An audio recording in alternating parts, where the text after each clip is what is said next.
আজকের রেসিপি এঁচোড় কষা। নমস্কার বন্ধুরা, আশা করি আপনারা সবাই ভালো আছেন। আমি অনেক ভালো আছি।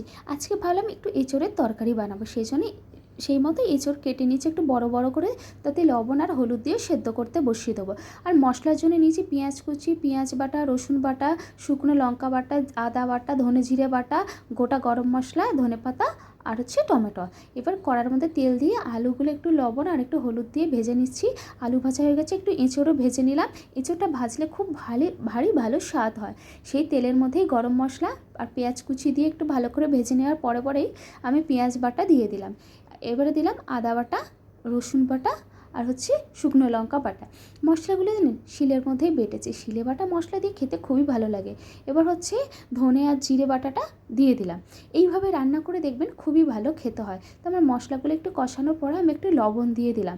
দেখুন তেলগুলো বেরিয়েছে, মশলাটা সেটে যাচ্ছে বলে আমি আবার একটু জল দিয়ে দিলাম। আমার ভালো করে কষানো হয়ে গেছে মশলাটা, মশলার গন্ধ বেরিয়ে গেছে। এবার আমি তার মধ্যে এঁচোড়টা দিয়ে একটু ভালো করে ভেজে একটু গরম মশলা দিয়ে দিলাম।